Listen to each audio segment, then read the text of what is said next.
Nowhere in America do poverty and wealth exist so closely to one another as in New York City. Even from the darkest corners of Brooklyn, one need only look up and across the East River to see the great temples of Wall Street wealth looming over the night. Since the birth of the city, New York's poorest residents, whether Irish, Jewish, Black, or Puerto Rican, have made their own gold from the streets of the city. Sometimes the elements of crime were needed to harvest this gold. But as the violence slowly spread toward the rich and powerful, the apparatus of control, the police and the government, swung into action, and, miracle of miracles, New York, the rotten apple, became the safest big city in America. Or, that's the official story. New York City, 1970. Heroin is king. Teenage gangs terrorized the streets of Brooklyn and the Bronx. And Mafia leader Joe Colombo decides to fight the government, not in the street, but on television. I have always maintained and said there is no Mafia, there is no Cosa Nostra. And I said that this was only a harassment of the Justice Department, of the administration, and the law enforcement agencies, for no other reason than to hurt people, to hurt children, and to brainwash and use the Italian people as the scapegoat for each and every crime that's committed in this country. Colombo's crime family was locked in a war with crazy Joey Gallo. Gallo had allied himself with black gangsters from Brooklyn while serving time in prison. The crowd was still gathering in New York's Columbus Circle for what was to be the mass rally of Italian Americans, when suddenly gunshots, a whole series of them, and Joe Colombo Sr., the principal organizer of this event, was lying on the ground badly wounded, shot in the head and bleeding profusely. And I saw police and a crowd of Colombo's friends and guards seize the man who supposedly had fired the shots, Jerome Johnson, a black man from New Brunswick, New Jersey. Then another series of gunshots, no one seems to know who fired them, and Johnson was on the ground and he was dead. Johnson was on the ground. Ladies and gentlemen, this is the type of thing you can do! The speculation that Joey Gallo was behind the black assassin of Joe Colombo was never proven, but it certainly showed how crime and drugs could unite the gangster tribes of New York across racial lines.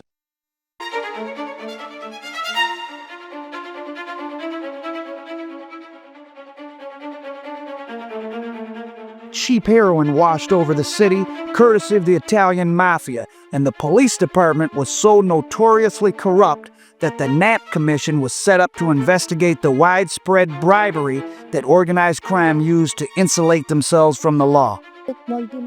6 weeks ago in Harlem, Black Panthers seized large quantities of heroin from drug peddlers and poured it into the street. They refused to turn it over to police because they insisted police would only resell it to the pushers. Some former pushers say police were more interested in getting their heroin than arresting them.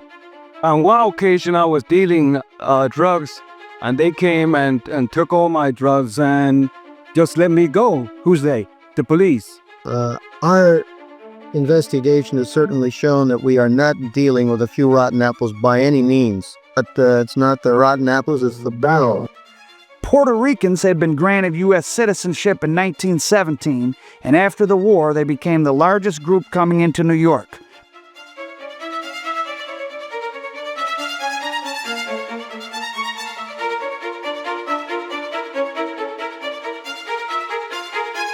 This is the Southeast Bronx, one of the worst of New York's sprawling slums. About 1/3 of the city's 1 million Puerto Ricans live in this area. By the mid-60s, the South Bronx was in a state of economic freefall. Every study that had been made indicates that the Puerto Ricans live in the worst conditions of slum housing, have the worst jobs, have the lowest educational attainment, and by every index of health and poverty, are suffering to a greater extent than any other groups. Heroin ravaged the population, and gangs made up of unemployed and poverty-stricken teenagers with names like the Savage Skulls and the Black Spades ruled the streets. A man probably high on drugs. Scenes like this are common throughout the Southeast Bronx. As the police see it, the reason for the upsurge in crime is the rocketing rate of drug addiction, higher among Puerto Ricans in New York than among any other minority group. Young men stand openly with hypodermic needles in their hands on the main shopping street. I supported my habit by robbing in apartments in my building where I used to live. It worked, but not all the time, so I would have to go to 42nd Street and sell my body. Sometimes the people knock the door and the person in the house open the door. They try to kill them or they try to rob her. And, I can't live in here anymore. I can't take any more of this. It's too dangerous here.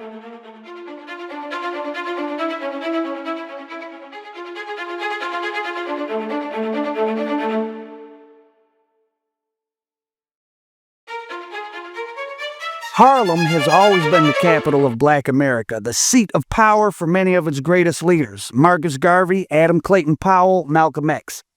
It is also the longtime capital of crime in New York City, used by gangsters and corrupt police officials as a one-stop shop for every vice known to man. The traffic starts in Manhattan, more readily obtainable in Manhattan, especially in the Harlem area, up around Lexington Avenue, from South 97 to around 135th Street, 116th Street, 125th Street, and so many other spots. Probably take all day to name them all. Spanish Harlem, once primarily home to Italians, served as the city's heroin distribution center from the 1930s through the mid-70s. In East Harlem then, there was much bloodshed, and the only thing that united Italians and Puerto Ricans was the use of drugs. You actually look like, what are you doing kneeling right here? In Harlem, street gangs like the ones terrorizing Brooklyn and the Bronx were overshadowed by corporate-style drug rings run by men like Nicky Barnes, Frank Matthews, and Frank Lucas. As me being a home guy, I feel like we have a different type of standard where we got to carry ourselves. So we have a way different type of swag than all these other niggas always. Everybody is trying to keep up with the legacy that the old timer killed. Like you seen Bumpy with his little hats on and all that. You see Nicky with his minks on. But we still with that image where we want to be fresh. We want to be seen now. Heroin laid waste to Harlem like no other community in the United States. In 1970, it was estimated that 8% of Harlem's population between the ages of 17 and 29 were addicted to heroin.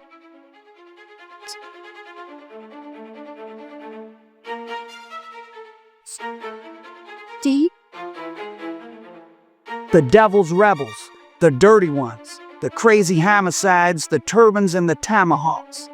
Gangs in Brooklyn during the 1970s formed for the same reasons as the Bronx gangs: brotherhood and protection in the face of a collapsing economic situation in poor neighborhoods and the spiraling rise in drug use and violence in the street.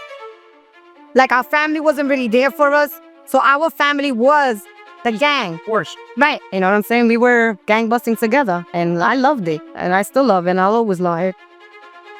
You know, my mother, her brothers and sisters, and all their peers was always gang-orientated. United Brothers and Sisters, the Tomahawks, Savage Nomads, the Sex Boys, all those things like I seen growing up. Like my mother's whole life was, crime and robbery. After dark, the members of the Devil's Rebels, a teenage gang, roam the streets of the 83rd Precinct looking for trouble.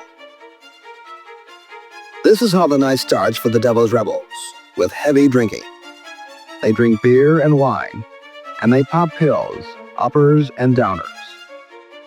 The fight, because before you go to a rumble, you go drink or smoke your weed. Yeah, whatever you want, whatever was your bag, you do. The Devil's Rebels is a fighting gang, and on this night, they found their first victims outside a corner grocery store. In the middle of all this, a young man was stabbed, and the police were called. The first police to catch up with the gang found themselves outnumbered, and they made no arrests. Later, outside the 83rd Precinct station house, members of the Devil's Rebels threatened to kill the police. What's your charge of shooting a policeman? Yeah. That's the last time I got busted, they told me we're going to catch you one of these nights and we're going to kill you. The Thunderbolts said they'd be very worried if someone told them that. Why don't you? course, if I want to die, let it happen now than later. Wally Savage and the other members of the Devil's Rebels gang are terrorizing the 83rd Precinct, and the city of New York, which spends $1 billion a year to fight crime, hasn't been able to stop. Shootouts went on 12 noon, 2 o'clock, 6 o'clock, 8 o'clock, and it really didn't matter who was walking back then because they were shooting at us and we were shooting back. So, I don't let nobody be on my boy. I wasn't even squealing, man. You want to do that for you? Honey, I take that.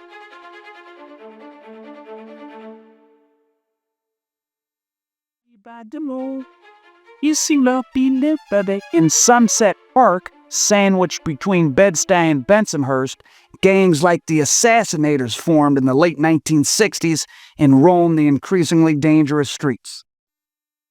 I was born, raised in Sunset Park, Brooklyn, been here all my life, and the Assassinators were mainly right in my area. 49th Street was like the hot block. Everything went on 49th Street as far as drugs, shooting, stabbings, clubs, everything went on 49th Street. Anytime when I went to school, just because I was from 49th Street already, I was labeled as an assassinator because I lived in the area. My friends was assassinators, but yeah, I was 11 years old when I got stabbed. Say, I got stabbed 3 times, shot once, and it ain't fun. You either got a choice, the hospital, prison, or death. My brother, I still don't know to today what my brother did earlier in the day that it caught up to him and I was with him and protecting him. I got stabbed in the chest and in the leg, 49th Street and Fifth Avenue, in the hallway to the pizzeria. And that's where I set up my colors. I became an assassinator and do just about everything you could think of, from robbing stores and breaking into supermarkets and warehouses and the trains, the cargo trains and all that.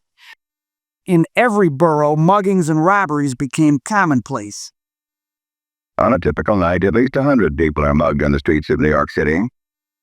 In some neighborhoods, knocking down people and taking their belongings has become a kind of street game. When the robberies began threatening the tourist trade in the theater district in Midtown, the NYPD began using decoy teams to lure would-be robbers and stick-up men into arrest. Within seconds, the police apprehend the 2 men. And on one of the men, the police find what they describe as cocaine. Around the corner, Detective Blotzel has signaled her backup team that her wallet has been taken. The police move in and arrest 3 young men. An arrest, and I just came over to thank her so much for doing her job because it could have been me. A combination of limited jail space and liberal judges created a ripe environment for criminals, especially juveniles, who, along with drug addicts, accounted for nearly all of New York's street crime. Like, call you there, get that body, give me a ride. New York City jails are usually full of men and boys waiting for trial, mainly on charges of street crime or drug offenses. Last year, the police arrested about 100,000 men and women, but only 3,000 were convicted and sentenced to prison. The rest go free one way or another, and the police complain that they're arresting the same people over and over again. I was juvies. We was going in and we was going in C-74. You still had a fight because in C-74 you were adults, and a lot of slashing, a lot of robbing. This boy was 15 at the time of his arrest with 2 friends for mugging and killing a man on the street. In a form of plea bargaining, he agreed to a second-degree manslaughter charge. The judge gave him 18 months in a state training school, the maximum legal penalty. The thousands of juveniles who are handled by our system of justice often find themselves in an overcrowded jungle. We go through the charade of bringing in and talk in terms of treatment and rehabilitation, and certainly we don't have the wherewithal to actually do it. So as a result, he gets no treatment and very little rehabilitation, and he is right back on the street within a very short period of time. We have to worry about society. We have to start thinking about the victims. They have rights too.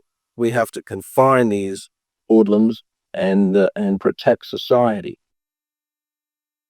At 9:27 p.m. on July 13, 1977, New York City shut down. A massive power outage left the city dark for one long night, and for many New Yorkers, the 77 blackout brought New York to its lowest point. Looters burned buildings and ransacked stores across the city, with the Bronx and central Brooklyn being especially hard hit.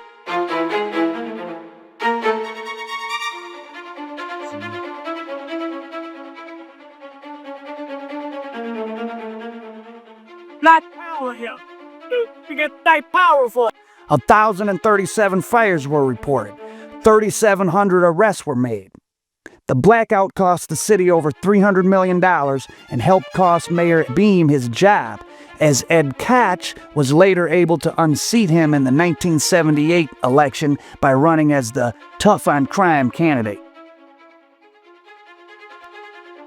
If the terror of street robberies and gang violence weren't enough to frighten the average New Yorker, the Son of Sam was. From July 76 to July 77, someone randomly began killing women and sometimes their boyfriends too. It came to be known as the Summer of Sam, and the normally quiet, white neighborhoods of Queens, Brooklyn, and the Bronx had their first taste of the terror of random crime. My wife comes screaming in the hall. It was shot. I ran down. By the time I got down, she was dead in the street. The first victim was killed in front of her Bronx apartment building last July 29th. She was 18-year-old Donna Loria. Since that first shooting, the killer has struck 5 more times. In all, 9 persons have been shot, 5 of them killed. People wouldn't come out at night, and they're either scared. And I mean, when they're scared, that's all they do is talk about the killer. I won't walk home anymore in the dark. It's just scary. It's frightening. My daughter was 18 years old, and that's what he took out of my heart, 18 years. And I hope they get him. Officially, police say they are confident they will catch the killer, that it is just a matter of time. However, privately, some say they fear that someone else's time may run out before the killer's does. David Berkowitz was eventually convicted of being the Son of Sam and has since become a born-again Christian behind prison walls, though some question the authenticity of his spiritual awakening. He was born again Christian. How could he have no male part? Yeah, so yeah, he did have a boyfriend. I heard the slash he got on his face in another jail was behind that. What's that? David Berkowitz. That's why he got cut, I heard. I don't know how true that is, but he did have a lover, though. Though many considered the city to be at its lowest point, the seeds of hope were slowly growing. In the South Bronx, epicenter of youth gang violence and national symbol of urban decay, Africa Bambaataa, former Black Spades gang leader, helped formalize the various forms of street art now known as hip-hop, and to use them as a tool to turn young people away from crime and into creative expression. Everywhere you went, even in the subway train, you go in the subway back then, there was people rocking in the platform, outside of the platform, in the train, in the boardwalk, on the beaches. I mean, crazy. Everywhere you went, there was some sort of hip-hop. When I started doing graffiti and all that, it absorbed me totally. It absorbed my whole thinking. My everyday priority revolved around all the hip-hop thoughts I had. From the attire, from the culture, the graffiti. Like, even though I didn't do the music or anything, I listened to the music as a fiend. Like, it was my addiction. You feel me? Like, even though I didn't start rapping till late in the game, I already studied everybody in the book from the beginning. But Ronald Reagan's election in 1980 served to undercut much of this progress, and New York's darkest days were still to come. Candidate Ronald Reagan, the South Bronx, August 1980.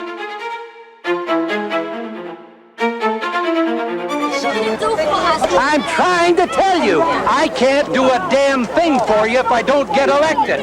Ronald Reagan did get elected, of course. In the South Bronx, a year later, the question is, what did he do for them? We just see a neighborhood really dying under the Reagan administration. Mrs. Hamilton doesn't know whether the president means to be racist. She does know what his policies are doing.